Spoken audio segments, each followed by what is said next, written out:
Antena 3 Nord-Est, buongiorno, ben ritrovati. Diverse le dirette che vi abbiamo offerto in queste giornate in cui la nostra regione è stata pesantemente, duramente colpita dal maltempo. Questa mattina il sole è tornato in alcune parti del Veneto, ma evidentemente quello che è accaduto tra la scorsa settimana e le piogge incessanti e forti della giornata di ieri hanno lasciato delle conseguenze sul territorio. E partiremo proprio da qui nel nostro viaggio da Padova alla zona della Pedemontana per spostarci ancora a Sandrigo nel Vicentino per raccontarvi il giorno dopo con la conta dei danni e con un primo punto della situazione, ricordandovi che le previsioni del tempo ci raccontano che nel pomeriggio una nuova perturbazione tornerà in Veneto. Partiamo con Padova perché abbiamo la nostra Chiara Gaiani e si torna evidentemente in uno dei punti più colpiti e in uno dei territori che più ha sofferto la perturbazione di questi giorni, ovvero Campo San Piero. Chiara Gaiani con il sindaco, buongiorno Chiara. Buongiorno Anna, buongiorno ai telespettatori con il collega Federico Cibotto. Siamo di nuovo sull'argine del Muson. Ringraziamo Katia Maccarrone, sindaco di Campo San Piero, che credo in 4 giorni abbia dormito pochissime ore.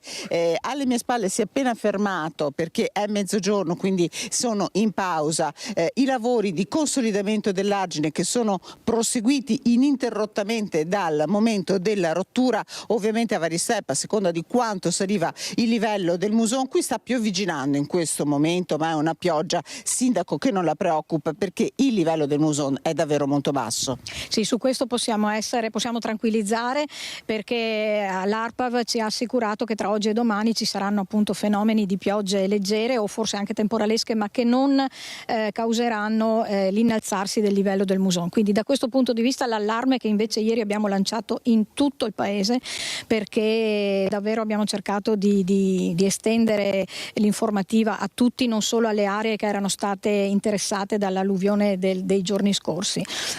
Quindi tutti erano allertati di avere comportamenti di precauzione.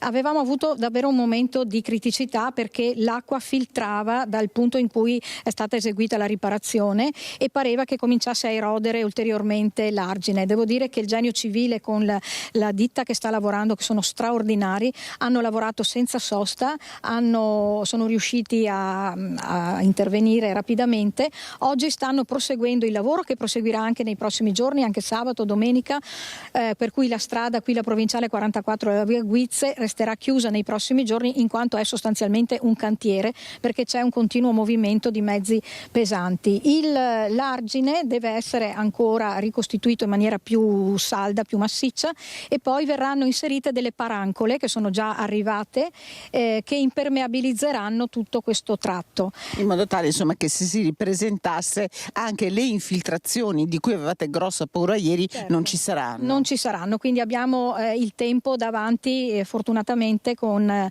il fatto che si sono fermati questi fenomeni di intensità, di poter lavorare tranquillamente col livello basso del Muson. Quindi anche le famiglie che avevamo allertato ieri sono rientrate, fortunatamente acqua è arrivata poca e solo ad alcuni, per cui possiamo dire che il momento più critico è passato. Adesso bisogna proseguire con i lavori e come continuo a dire, spero che lo stato di calamità venga decretato e che il livello nazionale all'interno di questo provvedimento disponga le risorse necessarie per continuare con la messa in sicurezza e soprattutto per realizzare quelle vasche di laminazione a nord che per noi sono indispensabili. Ecco perché 2 sono le richieste che come amministratore di Campo San Piero, ma in realtà come amministratori dei comuni dell'asta del Muson fate: consolidamento degli argini e realizzazione di altre vasche di laminazione, perché qualcuna è stata fatta lungo l'asta del Muson. Certo, sono state fatte e sono state anche utilizzate. Se non ci fossero state quelle, credo veramente che sarebbe stato un disastro.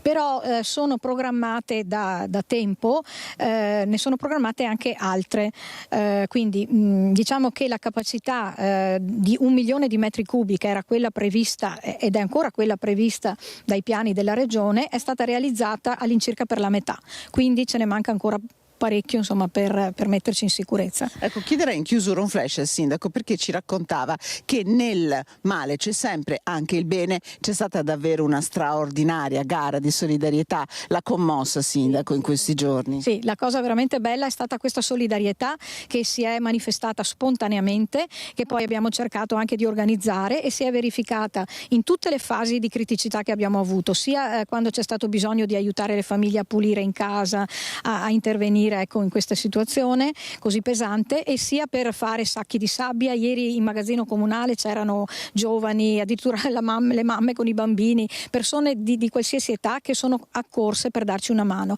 Io voglio anche ringraziare perché ieri ho veramente allertato a tutti i livelli e sono arrivati aiuti, per decine e decine di aiuti di figure professionali che riguardavano sia la protezione civile, anche con squadre speciali, per esempio per il soccorso in acqua, il nostro distretto, la nostra protezione civile, ma anche addirittura l'esercito. Abbiamo avuto 25 lagunari presenti anche tutta questa notte, i vigili del fuoco, il genio civile naturalmente con la ditta, e poi voglio ringraziare anche i miei amministratori, la giunta, i consiglieri, gli assessori sono stati sul campo tutti i giorni come me, giorno e notte. Il vice sindaco ha fatto tutta la notte qui, ma anche gli altri, insomma cerchiamo di esserci per le persone, e ecco, al più presto faremo sapere tra l'altro alle persone per gli indennizi come fare. Ancora non ci è arrivata l'indicazione precisa, ma appena la avremo informeremo tutti.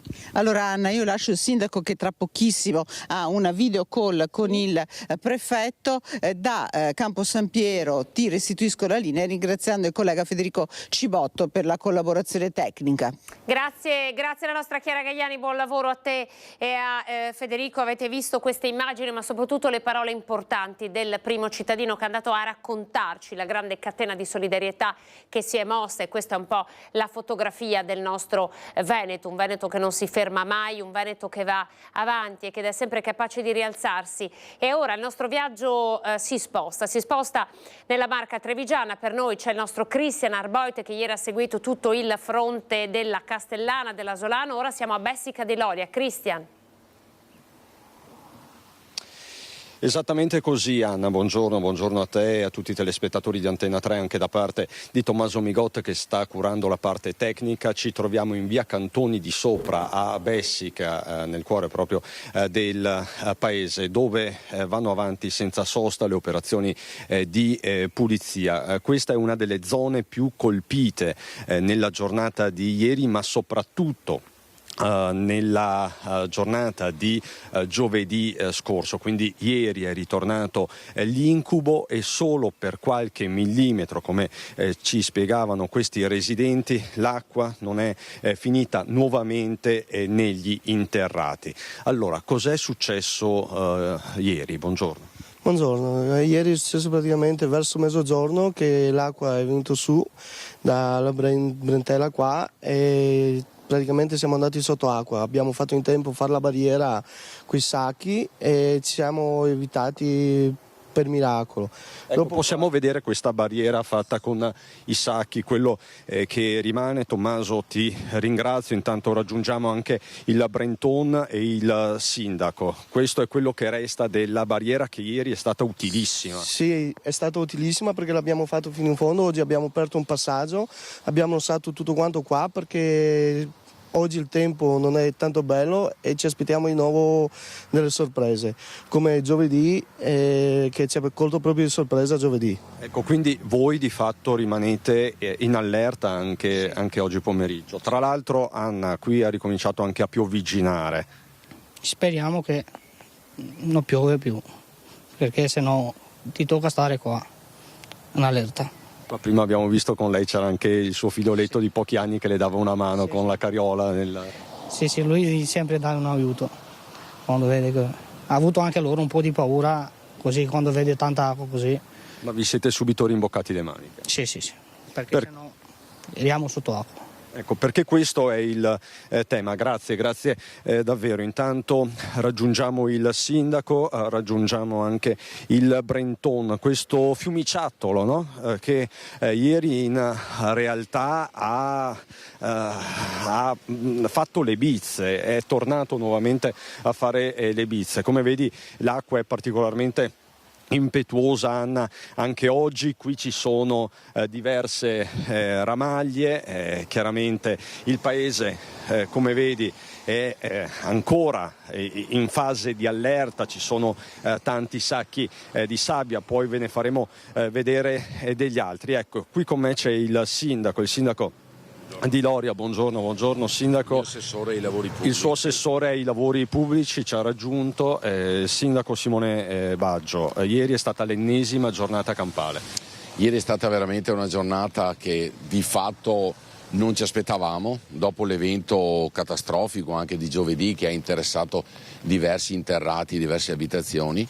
Ieri però la quantità di acqua che è scesa purtroppo non siamo riusciti a contenerla. Il deflusso non è stato fattibile sotto il centro e ci ha allagato tutta la frazione di Bessica praticamente. Perché il tema è che il Brenton, questo fiumiciattolo che vedete, poi prosegue la sua corsa in una sotterranea. Esattamente, dopo questo tratto aperto viene intubato all'interno e passa sotto la piazza che è fronte alla chiesa, e in questo tratto qua c'è una capienza di un certo tipo chiaramente, però quando arrivano flussi di acqua così importanti purtroppo non riesce a drenare il canale sotterraneo e quindi esonda. Ecco, sindaco, possiamo raggiungere il punto esatto? Chiedo anche all'assessore se è possibile. Se non sbaglio è qui che è fuoriuscito? No, è uscita una quota a parte qui, come vedete, infatti queste ramaglie sono il risultato della prima uscita qua, però la parte in cui esce di più è un po' più a sud ed è lì che poi va a interessare le abitazioni e quindi con le problematiche che ci sono stati negli interrati di questo. Si vede chiaramente qui dove va in sotterranea per un tratto di un 300-400 metri, passata la piazza poi esce a destra e costeggia di nuovo la piazza della chiesa. Quindi sono tornati ad andare sott'acqua anche degli scantinati? No, ieri no, bisogna dire la verità. Dopo l'evento di giovedì abbiamo fatto un lavoro, grazie anche ai volontari cittadini e alla protezione civile. Avete visto, ci sono un sacco di sacchi di sabbia, abbiamo imbustato circa 2000 sacchi, per quasi 100 quintali di sabbia, e li abbiamo forniti ai cittadini proprio per potersi proteggere. Ieri fortunatamente non ci sono stati ulteriori infiltrazioni nella parte, se non un paio di bocche di lupo qui in centro, ma chiaramente quando l'acqua è così tanta l'infiltrazione c'è, però non con le quantità di giovedì scorso. Quindi assessore, questi 2000 sacchi hanno fatto la differenza nella gestione dell'emergenza di ieri. Abbiamo visto le immagini del nostro Lucio Zanato, qui era una sorta di piscina, però insomma è andata bene. Sì, no, diciamo che paradossalmente a confronto a giovedì ieri era molto più alta l'acqua e i disagi sono stati minori appunto perché questi 2000 sacchi preparati tra lunedì sera e tutta la giornata di ieri con i volontari hanno fatto la differenza, il disagio c'è, però l'abbiamo contenuto paradossalmente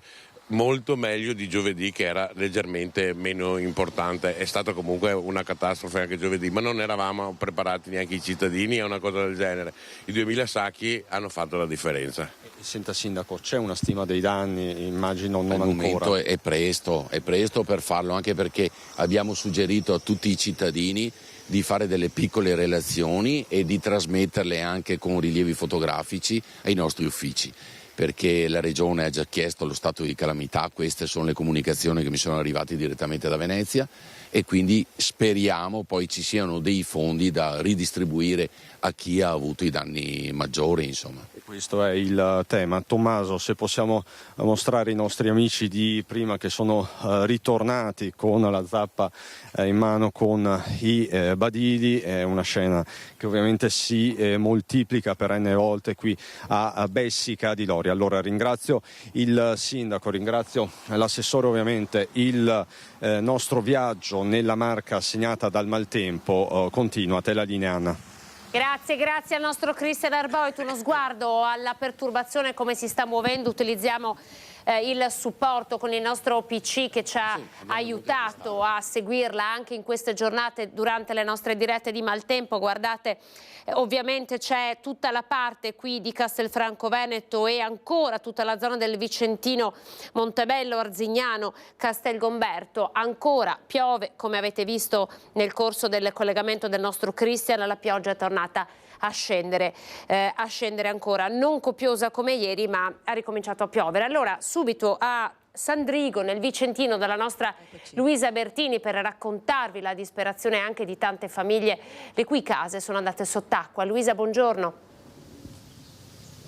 Sì, buongiorno a te, buongiorno ai nostri telespettatori. Siamo a Sandrigo dove ieri l'argine dell'Averda non ha tenuto e queste campagne che vedete qui alle mie spalle, si vedono ancora i segni, erano completamente allagate. Tra l'altro l'acqua che è arrivata anche in questo torrente l'ha gonfiato, l'ha riempito e è andato a finire completamente all'interno della casa della signora Patrizia che ho qua, che mi raccontava prima che il livello dell'acqua, adesso ve lo mostro, arrivava fino a questo palo, cioè questo palo era coperto completamente dal livello dell'acqua. Sì, infatti l'acqua ieri era questo il livello che c'era, quest'acqua fangosa marrone, e qua ha invaso cortile, giardino, orto, e in casa è entrata solo 10 cm nel portico, però qua c'era tanta melma di fango e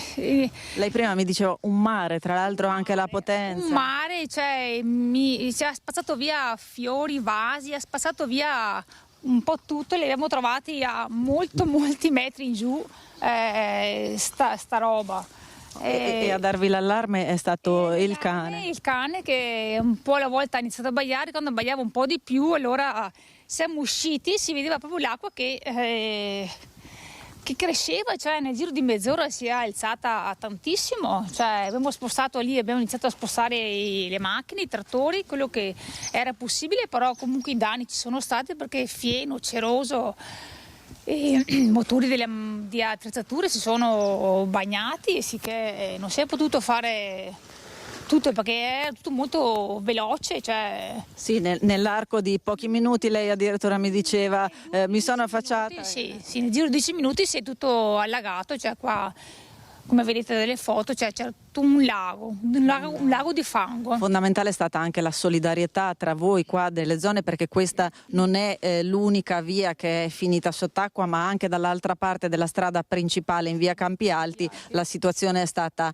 analoga e la solidarietà è stata immediata, perché chiunque aveva... Quando ho visto la situazione ho chiamato subito la sindaca Marica Rigò e mi ha detto appunto guarda che siamo già partiti, però lì l'acqua cresceva, non so, io non ho visto una cosa del genere così veloce. Tanta paura? Tanta paura, sì, perché se tutto sta fango che non te fermi, cioè non sei... Certo. Che te fermi con una seccia di acqua. Quindi oggi si procede con la pulizia e la conta dei danni, altri sopralluoghi saranno eseguiti. Intanto io ringrazio la signora Patrizia e restituisco a voi la linea allo studio. Grazie Luisa, grazie alla nostra Luisa Bertini. Allora facciamo un passo indietro, andiamo a farvi vedere la cronaca della giornata per quanto riguarda il Muson, per fare un punto sulla situazione. Il Muson dei Sassi che ha fatto paura a Castelfranco così come a Campo San Piero. Poi torneremo nel Vicentino e ci sposteremo anche verso il Bassanese e tutta la fascia pedemontana con San Zenone degli Ezzelini. Guardate.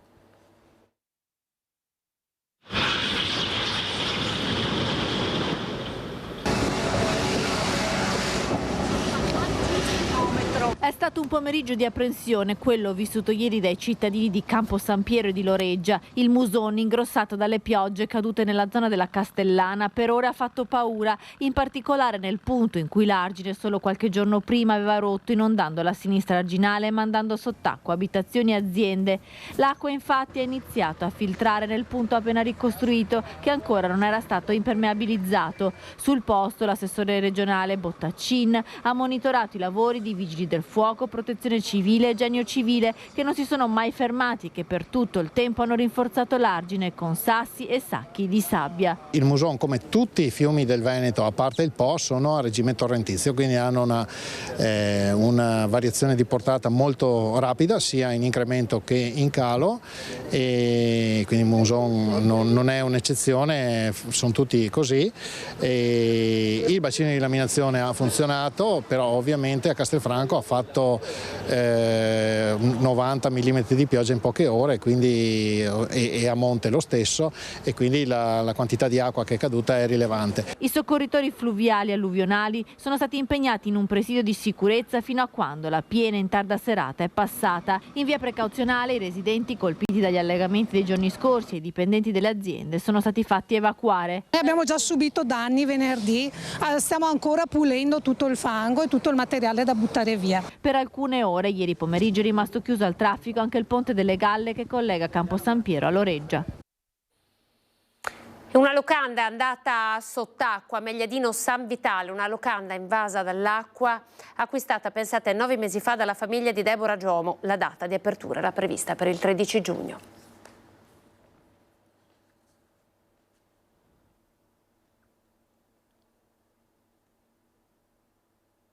Neanche la metà, c'era di più del doppio prima. Abbiamo fatto le fotografie e tutto, frigo, congelatori, lavatrici, televisione anche mi ha distrutto. Garage scantinati svuotati, cantine allagate. In via Marze è una situazione che i residenti conoscono bene. La strada è chiusa al traffico e sono bastate queste ore di pioggia perché l'acqua raggiungesse i 30 centimetri. Ha dovuto staccare proprio la porta del garage? No, si è rotta con l'acqua l'altra volta.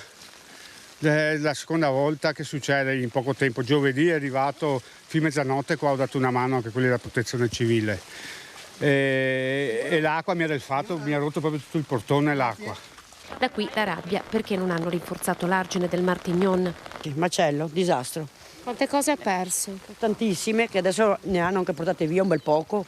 C'era lavatrice, lavastoviglie, c'era di tutto, biciclette, di tutto, mangiare, spersa, macello, disastro. E adesso di nuovo per la seconda volta. Certo che se lo mette a posto il Martignon. Il Martignon proprio in questo punto è esondato, qui più a nord ha purtroppo rotto gli argini e ci troviamo con 5 garage che tuttora sono in fase di svuotamento e le famiglie che evidentemente 4-5 giorni fa hanno avuto lo stesso identico problema, che sono un po' tese anche perché purtroppo succede che non siamo riusciti a dare delle garanzie, ma purtroppo con questa quantità d'acqua non riusciamo a dare più di tante garanzie. Alle famiglie sono stati consegnati sacchi di sabbia e mini paratie a tamponare una situazione di emergenza. Il sindaco ha invitato i cittadini a stare a casa.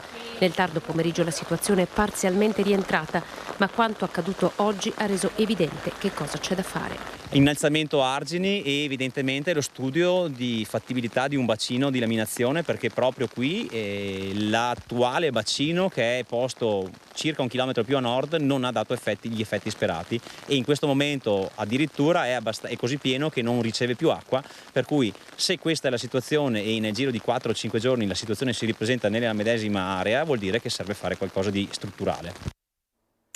Allora, il servizio che avete visto ci ha portato a Romano Dezzelino, siamo nella zona del Bassanese, ci siamo collegati con l'intervento di Luisa Bertini da Sandrigo. Sapete che appunto nella zona di Sandrigo per l'esondazione del Laverda diverse famiglie sono state evacuate. Contemporaneamente la strada marosticana, che è la strada che collega Bassano del Grappa passando per Marostica e arrivando fino a Vicenza, è stata chiusa per 4 ore. Complessa la situazione nel Bassanese, appunto nei comuni di Romano Dezzelino, come avete visto, di Marostica e ancora di Mussolenti, quindi tutta la zona più alta, la zona pedemontana. Ma adesso andiamo a Megliadino San Vitale, torniamo in provincia di Padova per raccontarvi questa storia, quello che è accaduto in questi giorni come dire, ci ha permesso di raccontare tante piccole grandi storie, le storie di persone che magari dovevano aprire un'attività imprenditoriale e l'acqua le ha fermate, guardate. Abbiamo con noi Deborah Gemo, che è la proprietaria di questa locanda. I lavori erano quasi ultimati, l'apertura era prevista come regalo di compleanno e anche come omaggio al santo, adesso perché era prevista per il 13 giugno, adesso è un disastro. Sì, adesso è un disastro, non sappiamo effettivamente quando riusciremo ad aprire.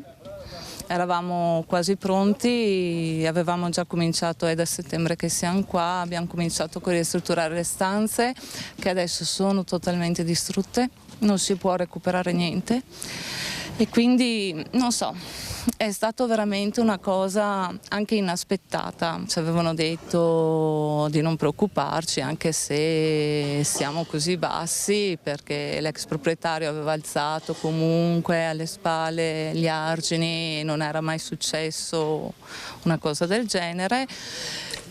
C'è stato anche il proprietario precedente che è venuto a vedere e mi fa: noi in 60 anni non è mai arrivata assolutamente l'acqua fino a qua. Abbiamo visto come hanno tentato di resistere, ci sono i sacchi di sabbia, il marito della signora ci raccontava, insomma, ha lottato per 2 giorni, è iniziato giovedì la lotta, alla fine domenica purtroppo si è dovuto arrendere. Vi facciamo vedere dove è arrivata l'acqua qui all'interno, direttore, guardate.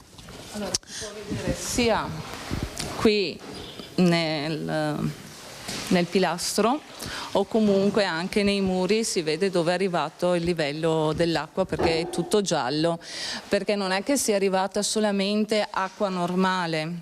Noi abbiamo una stalla qui di fianco e è andata sotto anche la stalla e quindi era un misto di acqua e liquami. Fortunatamente abbiamo dei vicini che sono veramente dei gioielli, come è stata un gioiello la protezione civile di San Vitale, che ci hanno veramente dato una mano, hanno fatto il possibile, però bisogna lavare al più presto, perché essendo che assorbe è già stato, dobbiamo proprio fare una cosa veloce e d'impatto subito. Guardate come sono ridotte le stanze della locanda. Allora, questa era la stanza azzurra, pensata anche per proprio rilassarsi, era matrimoniale, perché in questa stanza ho voluto riprendere proprio i colori anche della natura.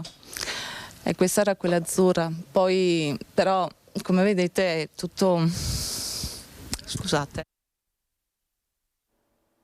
Chiara la commozione anche per persone che davvero adesso devono ricominciare da capo. Avete sentito, è stato dichiarato lo stato di calamità, ma insomma i fondi arriveranno, ma arriveranno con quali tempi e in quale misura? Misura che andrà a coprire tutto il danno? Sono tutte domande che evidentemente chi è stato colpito da queste tragedie si sta facendo in queste ore. Bacchiglione e Muson, i fiumi più attenzionati in queste ultime ore, e per il Sile com'è andata? Siamo nella Marca Trevigiana, lo vediamo nel prossimo servizio.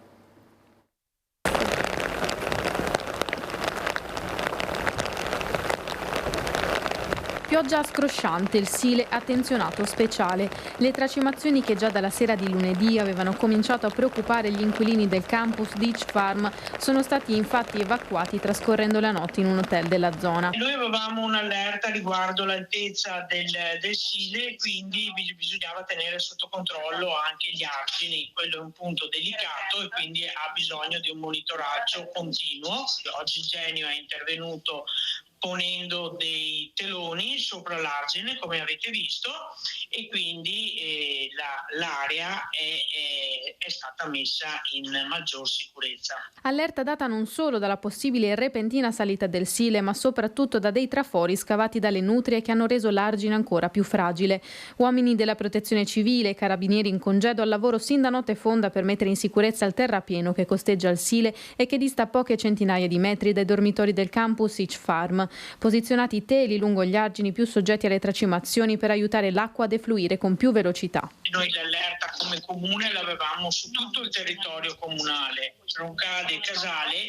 Ieri siamo stati avvertiti dalla prefettura e dalla protezione civile provinciale che eravamo comuni da considerare a rischio, in modo particolare per delle precipitazioni che poi fortunatamente non si sono verificate con quell'intensità. Allerta rossa che aveva fatto scattare l'allarme anche a Casale sul Sile, dove il livello del fiume dopo le piogge della scorsa settimana non accennava a scendere, diventando un potenziale pericolo. Siamo stati sul territorio da mezzanotte alle 6 perché avevamo una previsione di un evento meteorico avverso già stanotte da mezzanotte alle 4. Fortunatamente non è avvenuto, ma abbiamo visto che anche il Sile è calato e dal briefing insomma ci siamo organizzati per i monitoraggi nel momento in cui avremo il nuovo bollettino e vedremo appunto la situazione prevista. E abbiamo già distribuito sacchetti di sabbia a tutti i residenti che erano stati colpiti la settimana scorsa. Abbiamo delle postazioni con sacchetti di sabbia nel territorio già posizionati e le squadre operative sia la Protezione Civile che abbiamo anche la disponibilità dell'Associazione Nazionale Carabinieri in Congedo. Fino alle 21 c'è anche la polizia locale, insomma, quindi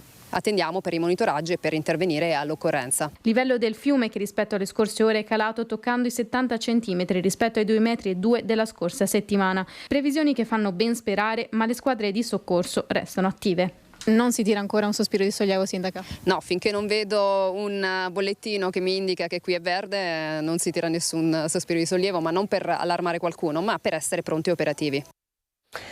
Sindaco Stefania Golisciani, noi mettiamo da parte per un attimo l'emergenza maltempo per andare dalla nostra Ilaria Marchiori, perché oggi c'è stata una protesta importante nel veneziano e torniamo a parlare di sanità. Ilaria, buongiorno.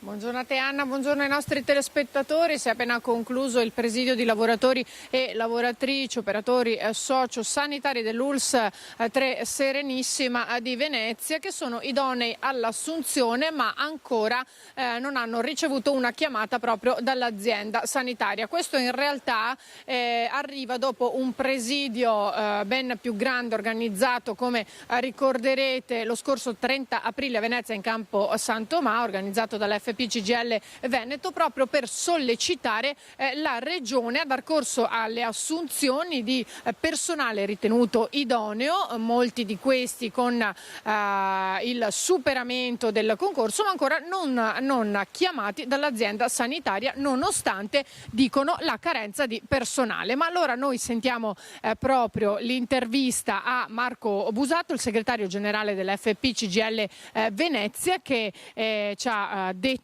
che cosa chiedono ancora una volta i sindacati all'azienda sanitaria, ma di conseguenza anche alla Regione. E io qui da Mestre, mentre ascoltiamo, restituisco la linea allo studio. Perché siete qui oggi di fronte alla sede della terraferma dell'ULSS 3 Venezia? Siamo qua perché è una continua della mobilitazione che abbiamo fatto già in Regione Veneto, perché abbiamo una graduatoria di operatori sociosanitari in questa azienda di 415 aventi diritto all'assunzione e ne sono stati assunti la metà. Chiediamo che vengano assunti tutti quanti, visto la carenza di organico che c'è in tutti i reparti e servizi di operatori sociosanitari. Vengono sospese le ferie, vengono sospesi i rifoli, non si sostituiscono le maternità. Abbiamo personale che ha vinto un concorso legittimo che è in scadenza a luglio, quindi fra 2 mesi e mezzo è scadenza, e le ULSS non stanno ancora assumendo. La Regione Veneto si era impegnata, quando abbiamo avuto l'incontro con l'assessore Lanzarin, a dare mandato alle ULSS di procedere velocemente con le assunzioni e lo scorrimento delle graduatorie, ma ad oggi non abbiamo questo segnale. Quindi siamo qui a protestare a livello territoriale, lo faremo anche in altre aziende, proprio per dare continuità alla lotta delle lavoratrici e lavoratori che sono in lista per un posto di lavoro che non hanno in questo momento la chiamata. Dall'azienda sanitaria è arrivata una qualche spiegazione? No, l'azienda dice che la Regione le dà il mandato perché hanno i tetti di spesa, hanno i vincoli assunzionali, ma insomma sono tutte cose burocratiche. Noi chiediamo che, visto la carenza massiva che ci sono dentro i reparti, abbiamo gente, operatori sociosanitari che fanno 12 ore al giorno. 12 ore al giorno per sostituire i colleghi che non ci sono, e abbiamo oltre 200 persone pronte per essere chiamate e per avere un posto di lavoro. Chiediamo che la direzione assuma anche a questo punto fuori da quello che sono i mandati regionali, perché sennò rischiamo veramente il collasso. E questo resta comunque un altro dei grandi temi importanti per il nostro Paese e anche e soprattutto per il nostro Veneto. Allora noi ci fermiamo, pochi secondi di pubblicità, poi andremo per continuare la nostra pagina sul maltempo dalla nostra Vanessa Banzato, che è a San Zenone degli Ezzelini, e torneremo a collegarci con Cristian Arboit dopo.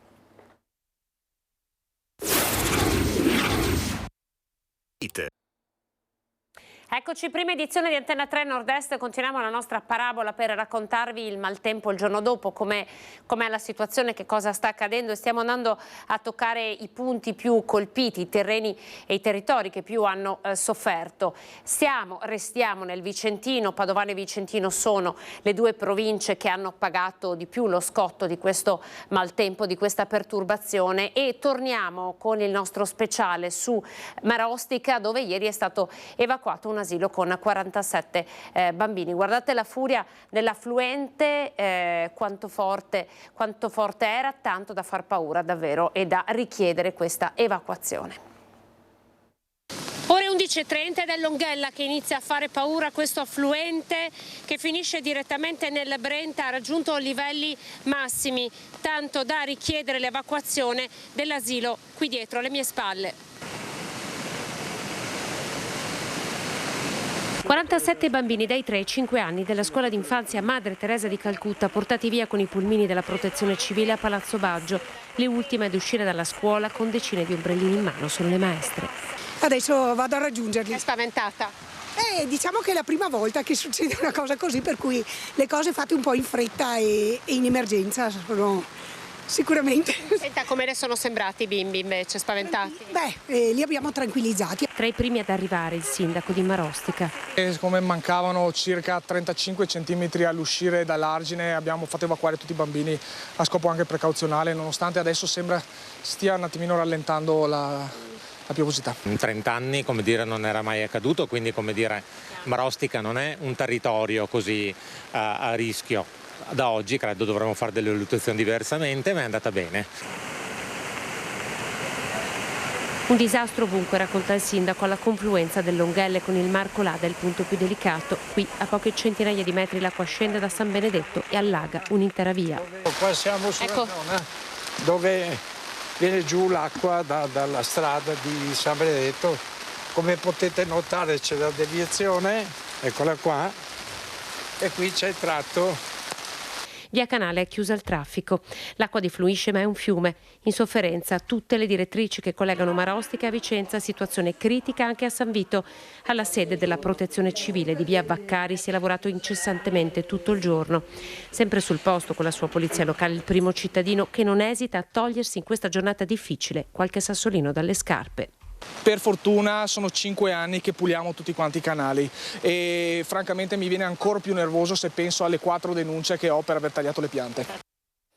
Ecco, allora questa era Marostica, il racconto della giornata di ieri, emergenza evidentemente rientrata, ma allora per spostarci un po' più in là andiamo a San Zenone degli Ezzelini come promesso, perché lì oggi c'è la nostra Vanessa Banzato. Vanessa, buongiorno.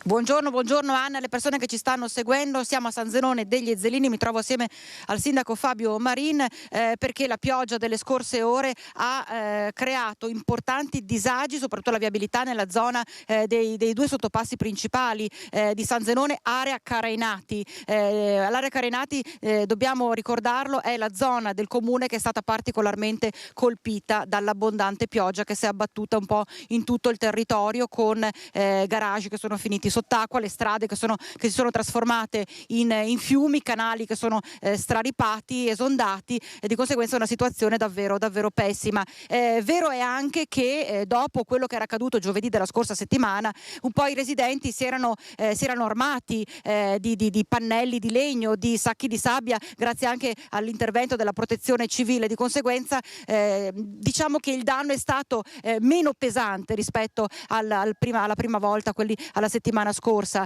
Noi qua ci troviamo proprio al bacino idrico di San Zenone. Sindaco, lei ha detto ieri faceva paura. Sì, ieri faceva davvero paura perché avevamo appunto le strade che si erano trasformate in fiumi, e questo bacino, che è uno dei bacini più importanti dei 3 bacini che abbiamo, che dovrebbe contenere le acque e quindi salvare, tra virgolette, insomma, buona parte dei Carainati, purtroppo era pieno, è praticamente fuoriuscito, è sfiorata l'acqua nella zona dove dovrebbe contenersi e dove pian piano dovrebbe defluire per appunto assicurare per la sicurezza appunto di tutti, e quindi l'acqua è fuoriuscendo logicamente si è allagato parecchia parte del paese, e Carainati nelle sue strade, le strade si sono trasformate in veri e propri fiumi, i sottopassi si sono allagati, anche il Giarò in via Faronato è tracimato, e quindi i 2 sottopassi che sono presenti lì si sono allagati. Li abbiamo liberati ieri sera in tarda serata grazie all'intervento della protezione civile e dei cittadini anche residenti lì che ci hanno dato una mano, però ieri tutto faceva paura, davvero abbiamo dovuto praticamente bloccare il paese, anche gli accessi al paese, perché da Liedolo a Sopracastello a San Zenone e Carainati eravamo veramente pieni d'acqua dappertutto. Certo è che questa situazione ormai si sta ripetendo troppo spesso e la preoccupazione cresce parecchio. La preoccupazione cresce, noi eravamo pronti, diciamo, con la squadra di emergenza, possiamo dire che ha funzionato, c'era l'allerta rossa e per cui abbiamo chiuso le scuole e quindi non c'era anche il disagio, no, magari dei trasporti per quanto riguarda i nostri alunni, però è una preoccupazione che cresce, quindi delle politiche che dobbiamo portare avanti appunto vanno affrontate sicuramente rispetto all'ambiente, intensificando quelli che sono anche l'utilizzo di questi bacini e anche dei canali esistenti, anche magari quelli che adesso sono stati coperti per varie regioni, che magari vanno riaperti per far defluire bene l'acqua. Come appunto i vari fossati che sono nelle campagne. Esatto, anche quei fossati là, insomma c'è un piano acque ben stabilito che abbiamo programmato, bisogna un attimo prenderlo per mano e fare quello che bisogna fare, perché insomma nel momento in cui ci sono queste emergenze si capisce l'importanza che i fossi siano puliti, che i canali siano aperti e che ci siano questi bacini che siano in funzione davvero. Adesso sta continuando a piovere, le previsioni per le prossime ore non promettono nulla di buono, intanto però bisogna ripulire questo bacino. Esatto, abbiamo già sentito il consorzio, logicamente, perché i bacini sapete che sono di competenza appunto dei consorzi, che adesso verranno a ripulirlo, perché insomma se dovrà arrivare ancora acqua dovrà contenerne ancora. Bene, Anna, da San Zenone per il momento è tutto, noi però adesso tra pochissimo ci rechiamo alla scuola media sempre a San Zenone, perché pensate, la seconda D della scuola secondaria di primo grado, quindi la scuola media per capirci, insomma, ha vinto un importante concorso promosso da ARPAV regionale dedicato, guarda caso, all'ambiente, ai cambiamenti climatici e alla tutela proprio del territorio. Di conseguenza hanno vinto questo primo premio, un riconoscimento importante che arriva proprio in questi giorni in cui il tema dei cambiamenti climatici è all'ordine del giorno. Insomma, ci risentiamo tra pochissimo dalla scuola media di San Zenone, Anna. Grazie Vanessa, allora chi dice la linea più tardi, c'è anche una tragedia sfiorata in questi 2 giorni di maltempo ed è quella di Brendola, con alcuni macigni che si sono staccati dalla collina e si sono abbattuti su una casa. Inferno di roccia. Mentre a Brendola le piogge intense si scaricano sulle colline, da un pendio improvvisamente si staccano alcuni macigni che precipitano su via Ferruccio Marzari in località Lavo e travolgono una casa. Sono le 5 del mattino, le prime luci dell'alba, il cielo è ancora spento, fosco di nubi grigie, il silenzio viene spazzato dal fragore dei massi che rotolano. Uno enorme si schianta sulla canna fumaria, la spacca alla base lasciando a nudo le tubature. È caduto dal monte, si è fermato qui, per fortuna non ha rimbalzato sulla finestra lì dove dorme mio figlio, che tra l'altro dorme proprio con la testa qui vicino al muro. Per fortuna è andato così stamattina alle 5. Ha sfondato però la canna fumaria. Anche la canna fumaria. E questo dà l'idea della violenza e della forza, se poteva entrare in casa dal certamente. tetto. Avrebbe potuto essere una tragedia perché il masso è fortunatamente caduto sulla canna fumaria, ma avrebbe potuto anche sfondare la parete della camera da letto che si trova proprio sullo stesso versante della casa e avrebbe potuto travolgere chi stava dormendo. Un altro grande macigno ha sfondato invece il muro del bagno dell'appartamento vicino. Le immagini interne sono ancora più scioccanti perché danno la dimensione della violenza dell'impatto e di quello che sarebbe potuto capitare se in quel momento vicino a quel muro ci fosse stato qualcuno. Le macerie per terra, un mobile spazzato via, i buchi sul prato dove è rimbalzato il masso. Adesso toccherà ai tecnici della protezione civile valutare come intervenire sulla collina per evitare future frane. Con i tecnici della protezione civile andremo in sopralluogo per verificare effettivamente se ci sono altri pericoli nel medio termine. tanta paura da parte dei residenti, giustamente, e fortunatamente non ci sono stati feriti e la situazione, abbiamo visto col maltempo, purtroppo è abbastanza critica, quindi raccomandiamo a tutte le persone di stare attenti, soprattutto se notate situazioni anche di fragilità o di criticità, di avvisare vigili del fuoco e protezione civile, così si riesce a intervenire prima magari che succedano eventi spiacevoli. E speriamo quanto prima che questo maltempo cessi per poter poi entrare e sistemare al meglio queste situazioni di criticità.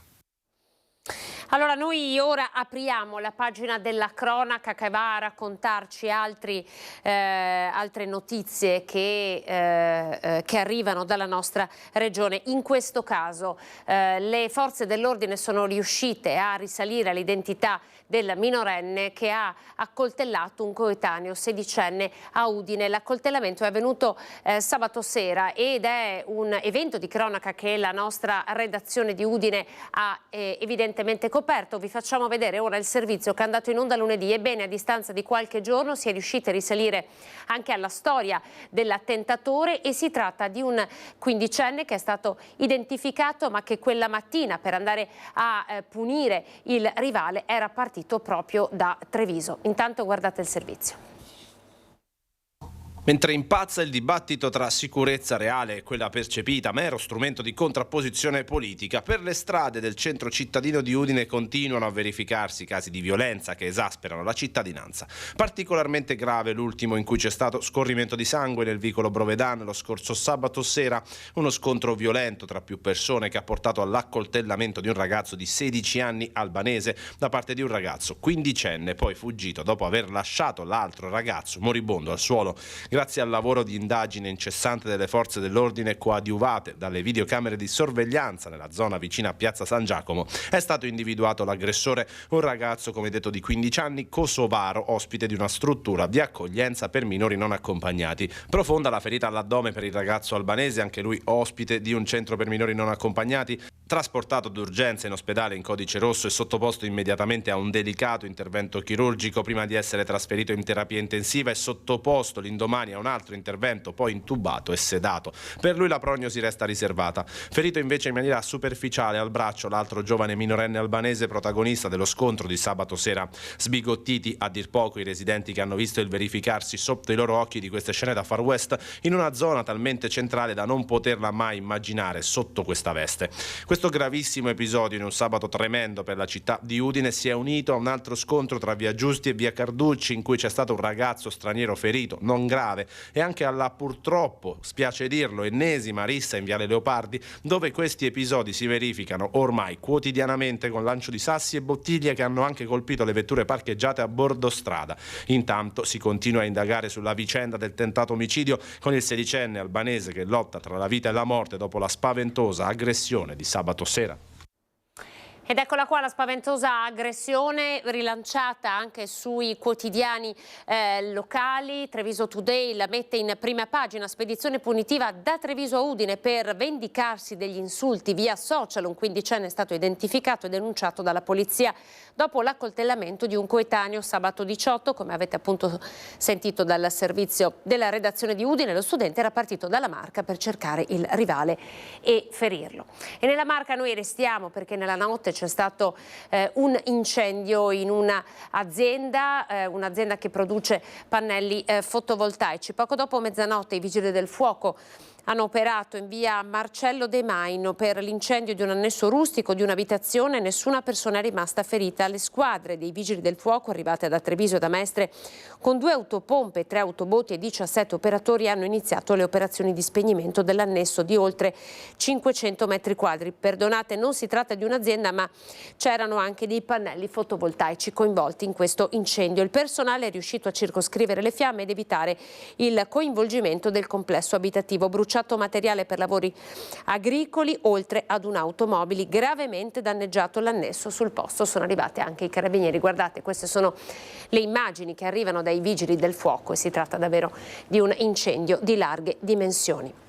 La cronaca poi ci porta a raccontarvi di una notizia che si è verificata nel territorio del Bellunese a Sedico. Un 57enne tedesco si trovava in vacanza nel suo viaggio, diciamo, da Venezia a Monaco ed è scivolato in una forra per il torrente Ingrossato e ha perso la vita. A dare l'allarme è stata la moglie, che ha perso il segnale del GPS dell'uomo. Lanciato l'allarme per i soccorsi in serata, questa mattina il corpo dell'uomo è stato ritrovato nei pressi di un torrente. La notizia lanciata per primo dal Gazzettino. Andiamo avanti con la cronaca, perché ci sono 4 condanne per gli operai morti alle acciaierie venete. La tragedia era avvenuta nel maggio del 2018. A morire furono 2 dipendenti travolti da una colata di acciaio fuso. Il servizio della redazione di Padova. 4 condannati, tra questi anche il presidente dello stabilimento per l'incidente sul lavoro alle acciaierie venete avvenuto a Padova nel maggio del 2018 e che causò la morte di 2 operai, Sergiu Tudita e Marian Bratu, travolti da una colata di acciaio fuso. Il giudice ha anche disposto in via provvisionale 400.000 euro di sanzioni pecuniarie. In totale erano 7 gli imputati accusati a vario titolo di omicidio e lesioni colpose, violazioni in materia di sicurezza sul lavoro. Alla fine il tribunale ha deciso 3 assoluzioni e 4 condanne per un totale di oltre 11 anni di pena. Il presidente di Acciaieria, Alessandro Banzato, è stato condannato a 2 anni e 6 mesi, stessa pena per il direttore Giorgio Zuccaro, mentre Vito Nicola Plasmati, amministratore delegato della Ayama Tech Service incaricata delle manutenzioni, è stato condannato a 6 mesi e 15 giorni, pena sospesa. Infine Giancarlo Tonoli, ex consigliere con delega all'esecuzione dei collaudi per Danieli Centrocranes, è stato condannato a 4 anni e 6 mesi, oltre all'interdizione di 5 anni dai pubblici uffici. Assolti per non aver commesso il fatto Giacomo Mareschi Danieli, amministratore delegato della Danieli con sede a Butro in provincia di Udine, Nicola Sant'Angelo, ex presidente del CDA di Danieli Centrocranes. I 2 operai erano stati investiti da una colata incontrollata di acciaio fuso, circa 90 tonnellate a 1600 gradi, riportando ustioni di una gravità tale che ne avevano causato il decesso dopo un periodo di ricovero al centro grandi ustionati. E la cronaca giudiziaria ci porta ora nel Bellunese. Tocca purtroppo parlare di Olimpiadi, corruzione e turbata libertà degli incanti. Piomba un'inchiesta della Procura di Milano sulle Olimpiadi di Milano Cortina 2026. La Guardia di Finanza ha acquisito documentazione nella sede della Fondazione Milano Cortina. La lezione di Torino 2006 non è servita a nulla. La prospettiva di attingere a guadagni quanto mai sostanziosi ha scatenato molti appetiti, come quello per gli affidamenti di servizi relativo al cosiddetto ecosistema digitale per un valore complessivo che sfiora i 2 milioni di euro. Appalti Milano Cortina 2026. C'è la prima ufficiale inchiesta della Procura di Milano, che oggi ha iscritto nel registro degli indagati per corruzione e turbata libertà degli incanti l'ex AD della Fondazione Milano Cortina fino a marzo 2022 Vincenzo Novari, l'ex dirigente Massimiliano Zucco e Nicola Tommassini, legale rappresentante di Vetria, la società che si è aggiudicata le 3 gare per i servizi digitali dell'evento. Nessuno di loro riveste attualmente alcun ruolo all'interno della fondazione controllata dal CONI. Corruzioni in cambio di somme di denaro e altre utilità, come un'auto smart per Zucco che sarebbe stata pagata direttamente da Tommassini tramite la Vetria fin dal novembre 2019. Si legge nel decreto di perquisizione della Procura di Milano, eseguito questa mattina dalle Fiamme Gialle nella sede della Fondazione nel quartiere di City Life. Agli atti le conversazioni WhatsApp tra gli indagati. Secondo la Procura, Luca Tommassini intervenne sull'ex AD Vincenzo Novari per consentire l'inserimento nel comitato organizzatore delle Olimpiadi di Massimiliano Zucco quale dirigente dei servizi digitali, con un compenso complessivo di oltre 850.000 euro tra il 2020 e il 2022. Nell'indagine della Procura Meneghina c'è anche il presunto tentativo di pilotare il televoto per la scelta del logo di Milano Cortina 2026. Nel decreto di perquisizione si legge che l'ex dirigente Massimiliano Zucco, attivo in interlocuzioni con Luca Tommassini, avrebbe insistito affinché uno dei 2 loghi relativi all'evento oggetto di televoto pubblico, gestito sempre da Vetria, avesse la meglio sull'altro, in violazione dell'idea stessa di una giuria popolare deputata in via esclusiva alla scelta del logo. Sta crollando come un castello di carte, annota la deputata Aurora Floridia di Alleanza Verdi e Sinistra, che al governo chiede di spiegare agli italiani cosa sta accadendo e come si stanno spendendo i soldi pubblici. E però c'è una bella notizia che vi vogliamo dare, ed è la vittoria delle mamme, le mamme che hanno lottato affinché il farmaco per cercare di arginare la distrofia di Duchenne non fosse tolto dal commercio. Una battaglia alla quale in qualche modo abbiamo contribuito anche noi, cercando di dare la maggior visibilità possibile alla lotta di queste mamme. Guardate. La Commissione europea ha stoppato la decisione negativa sul farmaco Translarna, la decisione insomma che era stata emessa dal CHMP, e quindi adesso il farmaco continuerà ad essere commercializzato. È evidente la gioia negli occhi di mamma Elena, diventata il simbolo delle mamme dei bimbi colpiti dalla distrofia muscolare di Duchenne, 800 in Europa, in cura con Translarna, un farmaco sperimentale che rallenta il progredire della malattia. La commercializzazione del farmaco era stata bloccata dal Comitato Medicinali per uso umano e da fine maggio non sarebbe più stato disponibile. Oggi l'ufficialità, la Commissione europea ha deciso di non adottare il parere negativo. I bimbi potranno continuare la cura, una cura che significa guadagnare tempo. Grazie a questo farmaco i bambini riescono a deambulare per una media di 3 anni e mezzo in più, oltre poi appunto posticipare tutte le successive tappe della malattia e quindi guadagnare tempo, che per noi è la cosa più importante, dato che la ricerca nel frattempo sta continuando ad avanzare. Stavolta hanno vinto la loro battaglia le mamme, che dalla disperazione dopo il secondo parere negativo sul farmaco oggi sanno di avercela fatta. Poi abbiamo capito che però una madre non si può arrendere di fronte a nulla, e quindi abbiamo continuato a sperare, a lottare, e adesso sì, stiamo metabolizzando che ce l'abbiamo fatta. Quindi questo ci fa sicuramente pensare e capire quanto a volte la determinazione e l'amore di una madre possano veramente fare grandi cose. Allora, noi con questa bella notizia ci fermiamo. Tra poco ve ne daremo altre di belle notizie, perché faremo parlare una cooperativa e ancora una società di produzioni audiovisive che pensa ai nostri giovani e propone loro dei camp dedicati al cinema e alla recitazione. Ne parleremo tra poco con i protagonisti di queste storie. Vi aspetto.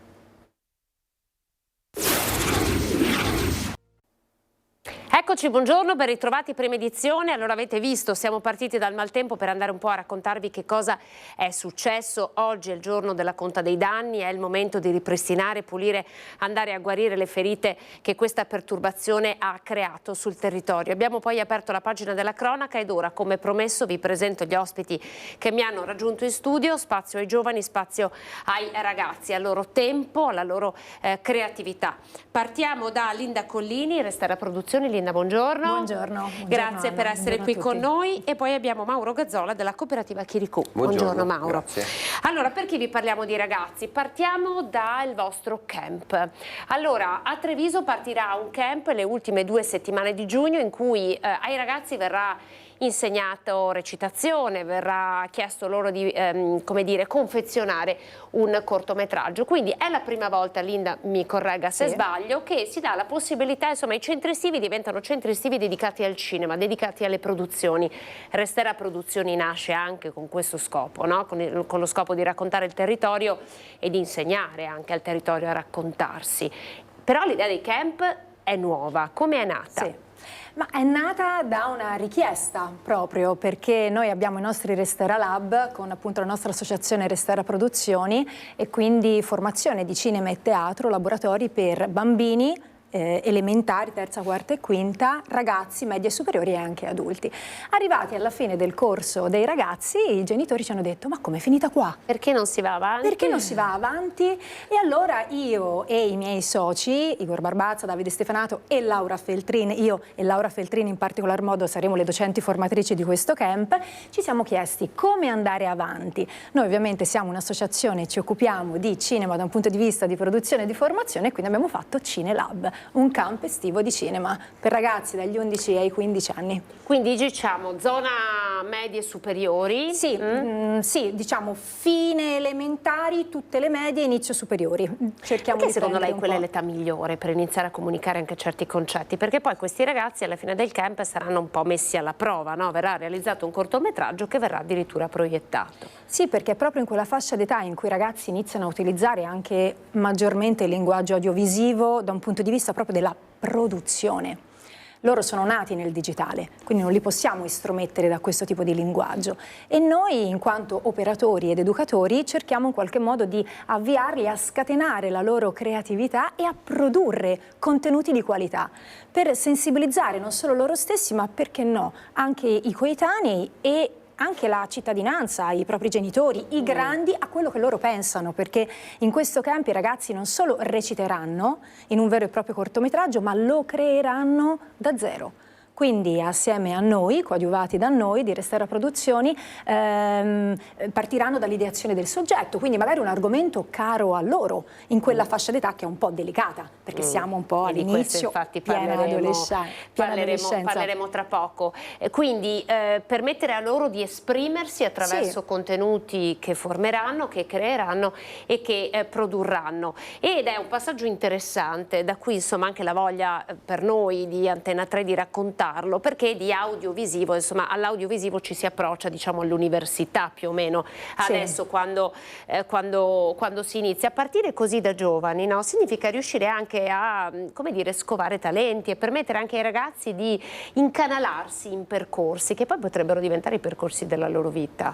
Sì, sicuramente magari nell'ambito dell'audiovisivo, ma noi ci teniamo in qualche modo come associazione anche a cercare di tirarli fuori dalla loro comfort zone, quindi permettere a questi ragazzi in questa fascia d'età un po' delicata di mettersi in gioco, di combattere le proprie insicurezze. Noi l'abbiamo visto nei nostri lab, il linguaggio teatrale, comunque la recitazione ti permette quindi di togliere un po' quei paletti che sappiamo a quell'età inevitabilmente vengono eretti e cercare proprio tramite in un'esperienza di condivisione, anche in un ambiente coinvolgente, in un ambiente inclusivo, cercare in qualche modo appunto di mettersi alla prova in maniera un po' diversa. E di paletti Mauro Gazzola qualcosa ne sa, no? Cooperativa Chiricù, nuova edizione di Ci sto a fare fatica, un progetto incredibile, bellissimo che coinvolge tantissimi comuni. Quest'anno siete arrivati a 34, c'è anche Treviso. Ripercorriamo un po' insieme che cos'è Ci sto a fare fatica. Sì. Ci sto a fare fatica, ricordo, è nato qualche anno fa a Bassano del Grappa, grazie all'intuizione della cooperativa Adelante, con cui noi collaboriamo, e noi l'abbiamo poi realizzato in provincia di Treviso. Ormai a queste edizioni siamo arrivati a 1 migliaio di ragazzi coinvolti e se mettiamo assieme però i volontari, gli handyman, tutte le persone, gli adulti volenterosi, le aziende che coinvolgono le amministrazioni comunali, andiamo verso più di 1500 persone coinvolte. È un progetto che sta avendo un grande successo perché mette proprio in relazione il mondo degli adulti col mondo dei giovani, perché coinvolge la fascia età tra i 14 e 9 anni e poi i volontari sono comunque maggiorenni e gli adulti, li mette in relazione su un obiettivo comune che è la tutela del proprio territorio. I ragazzi si costituiscono in piccole squadre su ogni piccolo territorio comunale e si mettono in gioco nel sistemare ambienti di valenza pubblica, di utilità collettiva. No. Questa sinergia che si va a creare tra amministrazione comunale, aziende del territorio, no, che erogano poi dei buoni fatica da dare ai ragazzi al termine della settimana di lavoro, e mette in relazione giovani e ragazzi, sta avendo un successo incredibile per un semplice motivo, perché i ragazzi e le ragazze quando li chiami su qualcosa di valore ci sono e questo smaschera la continua idea degli adulti che guardano di solito questa fascia di età adolescenziale semplicemente per i problemi che hanno. I problemi fanno parte della vita, nessuno si nasconde dietro questa cosa, ma le potenzialità superano le loro difficoltà. Quando li chiami, quando li coinvolgi su una tematica di valenza però importante per tutti, loro ci sono, si danno da fare e siamo passati da 4 squadre di 5 anni fa a quasi un centinaio di squadre, cioè, e le prospettive sono di aumento continuo. Mauro, decliniamo praticamente in maniera differente il termine fatica, no? Perché adulti e giovani oggi nessuno ha voglia di fare fatica. Chi ha voglia di fare fatica? Voi stravolgete un po' il concetto di fatica per ampliarlo a quello di bene comune. La fatica è un valore, anche questo. La fatica è l'unico modo che si ha per creare qualcosa di valore collettivo. Non esiste niente che io posso fare che non richieda fatica e che è una cosa di valore. È un po' un mito quella della non fatica. La fatica è necessaria. La fatica insieme però non è una fatica fine a se stessa, è una fatica che genera valore, che genera relazioni, che genera un qualcosa che poi ha il potere di continuare nel tempo. Molti ragazzi, ricordiamo, questa settimana di lavoro sistemano parchi, panchine, giochi, sistemano luoghi abbandonati, eccetera, ma poi si ricordano durante l'anno, monitorano il posto. Mi ricordo un ragazzo che diceva: adesso sto attento a chi va a sporcare quel palazzetto, non so, in una cosa che abbiamo sistemato, no? Quindi generano un valore aggiunto, dove la fatica non è più l'elemento cioè legato, non è svogliatezza, ma diventa l'elemento che mi permette di fare un'esperienza con gli altri. Anche con il vostro camp, no? I ragazzi fanno fatica, perché i ragazzi non è che passano solo le giornate estive, ma voi li mettete al lavoro.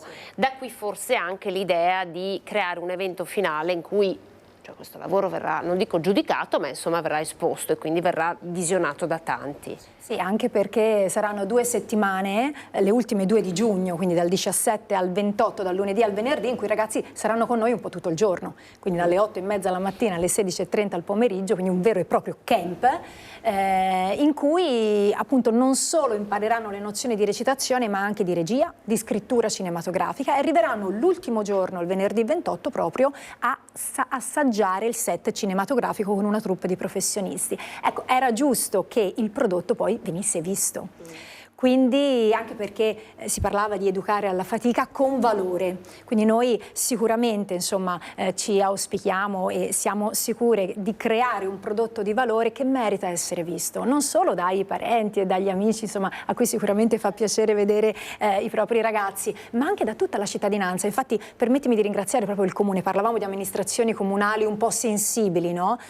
Anche a educare i ragazzi, quindi il Comune, la persona ovviamente del sindaco Mario Conte e anche dell'assessore Gloria Sernagiotto, perché hanno sposato questo progetto dandoci il patrocinio e in più, appunto, volendo la proiezione finale in centro storico a Treviso a settembre, quindi per noi è un grande orgoglio far vedere i ragazzi anche in questa veste. Ai ragazzi bisogna parlare con il loro linguaggio, no? Allora, lei, Linda, ha un curriculum d'eccezione, tanti di voi probabilmente l'avranno riconosciuta. Lei è stata come conduttrice a diversi programmi, Aspettando Miss Italia, ha fatto anche 100 vetrine, insomma ne ha fatte. Lei è stata dietro la telecamera, no?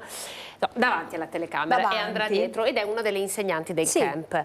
Ecco, come si riesce a parlare? Quale linguaggio per parlare con dei ragazzi che sono gli stessi che insomma oggi utilizzano tanto i social network, che magari fanno un po' più fatica ad incontrarsi, a comunicare, a collaborare, a lavorare in team, proprio perché magari sono sempre lì con questi profili social, con queste...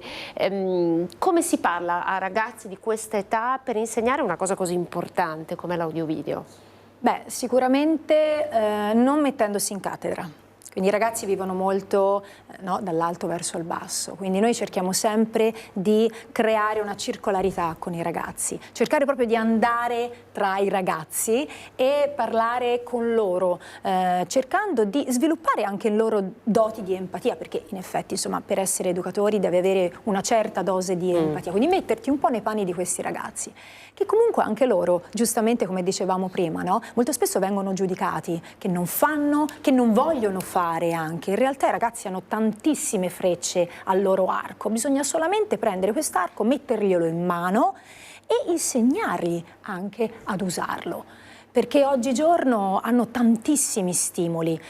Noi dobbiamo cercare da operatori ed educatori di ordinare un po' questi stimoli e soprattutto far capire loro che ce la possono fare. È questo. Per questo li abbiamo voluti coinvolgere anche in un progetto che ha una fine, e perché no, una fine anche così importante. Perché a volte questo mondo sembra tanto distante. Sì.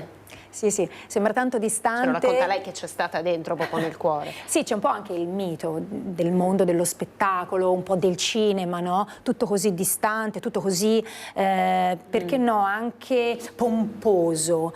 In realtà chi fa il nostro mestiere sono persone che hanno avuto la fortuna di rendere la loro passione una professione, ma non è semplice, dietro c'è studio, dietro c'è impegno. È questo che molte volte i ragazzi che si approcciano a noi chiedendo come posso poi continuare in questa esperienza. Continua a studiare, continua ad impegnarti e vedrai, ovviamente noi cerchiamo un po' di suggerirgli la strada per cercare di arrivare possibilmente all'obiettivo, ma se non arrivi non è un problema, avrai imparato strada facendo. Certo. Magari farai altro, Certo. ma quello che tu hai imparato, e questo noi ci teniamo sempre a dirlo, noi cerchiamo ovviamente chi ha voglia di formare degli attori, ma in realtà lo strumento del linguaggio teatrale, del linguaggio della recitazione serve comunque ai ragazzi, perché no, anche a comunicare meglio domani.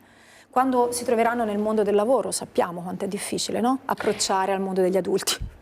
Lei parlava di impegno e Mauro sotto diceva fatica, no? Perché poi si tratta di fatto di sinonimi. Poi il risultato è un risultato per se stessi, ma anche per gli altri. Sì, c'è un risultato immediato, che è il vedere uno spazio del proprio territorio sistemato, abbellito, migliorato, e noi ci occupiamo proprio di questa fascia d'età, perché è una fascia d'età che comincia ad approcciarsi in maniera diversa al mondo degli adulti, comincia ad approcciarsi al proprio territorio, anche con le scuole superiori cominciano a uscire dal proprio comune di riferimento, però hanno voglia di ritornarci con una veste nuova, partecipare alla vita della comunità.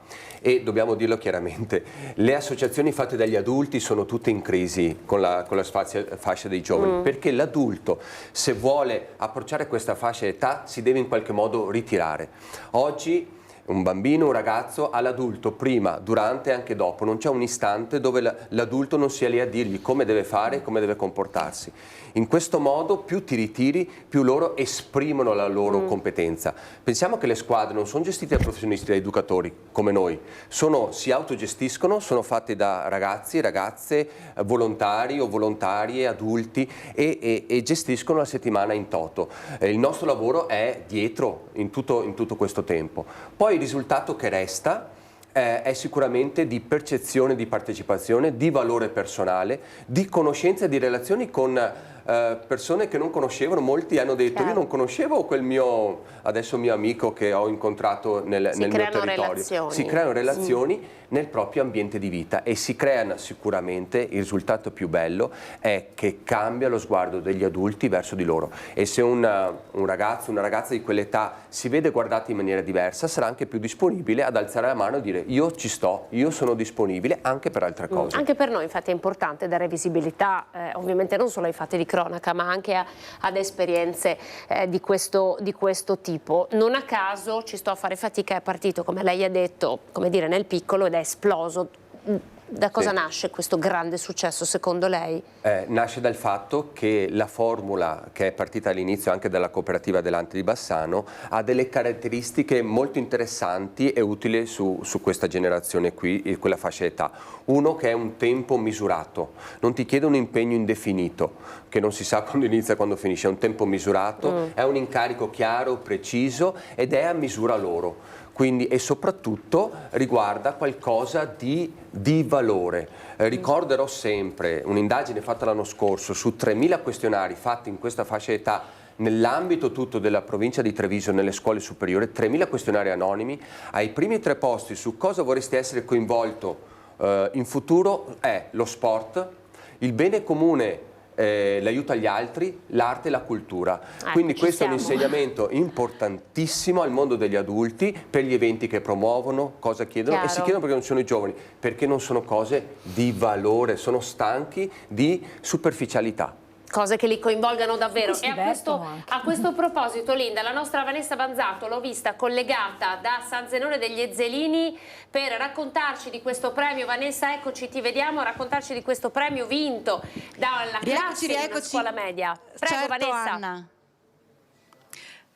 Eccoci qua nuovamente, San Zenone degli Ezzelini, però ci siamo spostati nella scuola media del paese e con me la preside Paola Zanon e la professoressa Edilberta Ruffo, che ha curato proprio questo progetto portato dalla seconda D, che ha portato i ragazzi ad aggiudicarsi il primo concorso ARPAV. Esatto, con grande soddisfazione lo comunico, l'ho anche pubblicato nel sito della scuola, è un importante risultato ma che dimostra come la scuola abbia attenzione nella sua progettualità annuale nei confronti della tutela dell'ambiente, di sensibilizzare i ragazzi nei confronti di quelle competenze che l'Agenda 2030 europea enuncia e proclama, di tutela, salvaguardia, cura, attenzione nei confronti dell'ambiente. Questo progetto si inserisce, si contestualizza benissimo in questa situazione in senso positivo, perché la situazione che abbiamo vissuto in questi giorni è tutt'altro che rosea, però questo dimostra che nonostante tutto la nostra attenzione è sempre rivolta verso una cura dell'ambiente. La professoressa ha messo in campo un progetto proprio sul cambiamento delle condizioni climatiche, coinvolgendo la classe, la seconda D, elaborando una sorta di gioco che partiva da una situazione di disastro ambientale per arrivare poi a concludere questo gioco con un ambiente sano e pulito. E tra l'altro ieri, proprio a causa del maltempo, le scuole a San Zenone erano chiuse, quindi i ragazzi non sono riusciti ad andare a ritirare questo primo premio. È andata la professoressa perché l'ARPA ci teneva tantissimo alla rappresentanza del nostro istituto, anche perché si è saputo ieri i vincitori, la classifica dei vincitori, non sapevamo chi fossero i vincitori, quindi era opportuno che ci fosse e vivere in diretta questa bellissima esperienza. Professoressa Ruffo, è arrivato proprio ad hoc questo riconoscimento, parlando appunto di cambiamento climatico e di attenzione al nostro territorio. I ragazzi hanno dimostrato una grande sensibilità. Sì, hanno creato un gioco didattico proprio sul tema dei cambiamenti climatici e per far questo hanno consultato, dunque il concorso è indetto da ARPAV e si intitola Qualidea Quiz. Si tratta della partecipazione attiva attraverso un portale in cui imparano prima molto da molti contenuti pubblicati in Scuola Park e poi tutto viene concluso con un quizzone a partecipazione delle scuole del Veneto. La seconda parte invece, che fa punteggio e quindi si accomuna, è appunto l'elaborato. Noi abbiamo scelto di fare un gioco didattico, quale strumento migliore per condividere con i compagni a scuola quelli che sono i valori del rispetto dell'ambiente, conoscere i problemi che circondano questo territorio, quindi hanno fatto anche proprio una ricerca su quello che è accaduto dall'alluvione Vaia, uno sguardo critico verso il centro del paese, la strada trafficata, cosa possiamo fare noi, vogliamo andare per esempio più in bicicletta che in auto, tante piccole azioni che si sono tradotte in questo bellissimo gioco. E tra l'altro l'ARPAV ha deciso di proporlo. Sì, ha deciso nella possibilità di fare una stampa e quindi di proporlo a più scuole.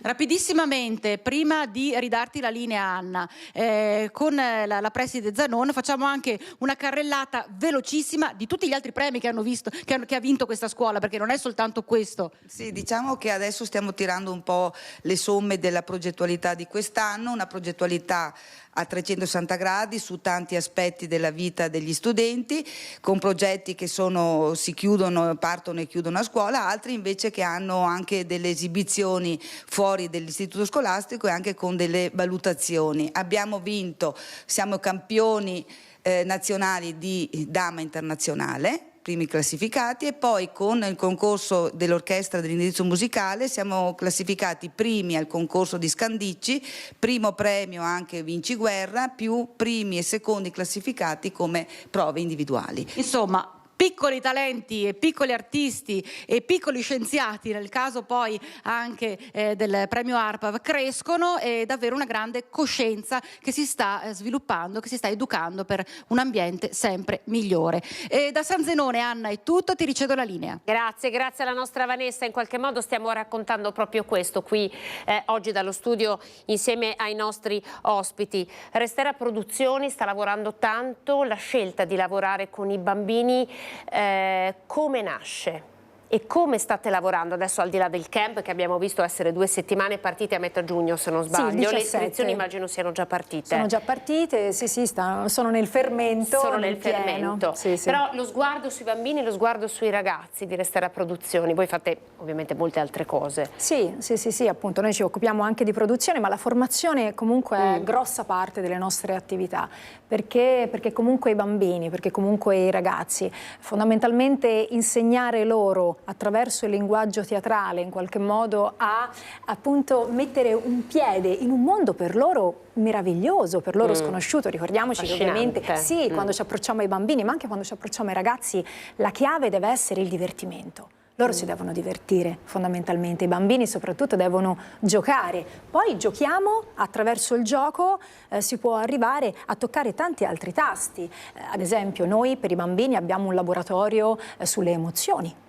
Attraverso i giochi teatrali possiamo insegnare ai bambini anche dell'infanzia, perché noi siamo anche all'interno di scuole, proprio come Restera Produzioni, in laboratori per l'infanzia, per la scuola dell'infanzia, quindi sin da piccolini l'importanza di chiamare le emozioni con il loro nome. E soprattutto saper esprimerle le emozioni, perché i bambini devono Sono imparare. ingredienti nuovi, no, per la loro educazione questi. Sì, ma io lo vedo, ho una bambina di 3 anni e quindi vedo che loro hanno tante cose da esprimere ma non lo sanno fare. Ecco, il teatro e il laboratorio, il linguaggio teatrale può essere una via per esprimerli, e Cinelab nel suo, ovviamente prendendo una fascia un po' più grande, vuole fare questo. Vuole dare ai ragazzi un mezzo diverso per potersi esprimere.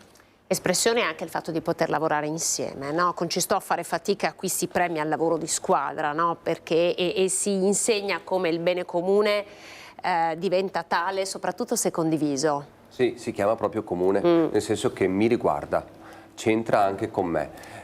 Con tutti, l'abbiamo visto anche come le crisi climatiche, questi eventi poi coinvolgono tutti, anche se noi volessimo starne fuori.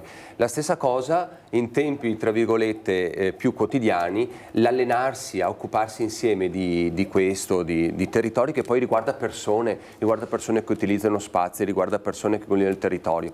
Mi ha colpito molto anche quell'evento, quelle vicende, quei premi a San Zenone, perché io dico più che il compito di un ragazzino è che una comunità produce queste cose, una comunità produce persone che poi si danno a fare, che crescono, che riescono ad esprimersi anche in maniera diversa. Allo stesso modo del teatro, così avviene l'espressione poi quotidiana della vita attraverso questi momenti, che sono momenti della quotidianità. C'è il momento della festa, della gioia, dell'evento, ma come territorio dobbiamo imparare a esserci il lunedì mattina, nella vita quotidiana dei ragazzi, dei bambini, di tanti giovani che poi nelle loro esperienze hanno voglia di sentirsi gratificati, di potersi mettere in gioco e di poter esprimere. Ecco, c'è anche il tema della gratificazione che è una cosa da non sottovalutare. Da non sottovalutare, no? Esatto. In questo caso, per esempio, il Ci sto a fare fatica prevede l'erogazione di un buono fatica da poter spendere, però ci sembrava l'ideatore poi del progetto che in denaro fosse una cosa magari che andava a abbassare un po' il valore di questa cosa, per dare anche lì un valore di relazione, un buono fatica da poter spendere nelle attività commerciali del proprio territorio. Così si aiutano, no? Infatti il grosso lavoro nostro è la gestione di tutta questa parte che ci sta dietro poi all'erogazione di questa settimana, però scelgono commercianti, scelgono attività commerciali, scelgono la pizzeria, la biblioteca, scelgono la cartoleria, qualcuno sceglie materiale didattico, qualcuno sceglie invece la palestra, insomma ognuno è libero poi di scegliere come investire il proprio buono fatica, anche sicuramente in una prospettiva poi che mette in gioco anche i commercianti del proprio ambiente di vita. Allora, quando partite? So che siete in fase di progettazione, sì, quando si parte? Noi siamo già partiti da gennaio a programmarci con le amministrazioni pubbliche, perché dobbiamo condividere tanti aspetti, i lavori al chiuso, i lavori all'aperto, eccetera, i materiali, insomma c'è un grosso lavoro dietro dei miei colleghi. Partirà dalla fine della scuola, poi non ha una data precisa, ogni amministrazione comunale decide il tempo migliore per probabilmente anche non accavallarsi con altre attività e proposte del proprio comune, però partirà sostanzialmente da giugno per tutto il periodo di luglio. Quindi abbiamo insomma... Anche perché sono un centinaio di squadre, quindi c'è un grosso lavoro che va organizzato anche in base alle risorse che si hanno in termini di personale. Va bene Mauro, grazie per essere stato con noi. Cooperativa Chiricu che in realtà insomma, si occupa anche di tante altre cose, un po' come Restera Produzioni, cioè qui abbiamo grandi contenitori che poi offrono servizi sul territorio, in questo caso abbiamo voluto dedicare questa puntata proprio ai ragazzi. Anche a lei Linda Collini, grazie, in bocca al lupo ovviamente per il vostro Cinelab, che ricordo essere le ultime 2 settimane di giugno. Grazie per essere stati con noi, ovviamente buon lavoro, anche la vostra insomma è una missione, possiamo dirlo? Mamma mia, certo, a volte è una missione impegnativa. Però bella, bellissima. Bella sì, se no non saremo qui oggi. E allora buon lavoro, noi ci fermiamo, poi saremo con Federconsumatori per un'oretta, sapete che ci sono anche le telefonate da casa, parliamo del mercato libero, dell'energia, parliamo delle truffe online, quindi potete anche raccontarci in qualche modo le vostre esperienze e noi con un esperto da studio vi risponderemo. A tra poco.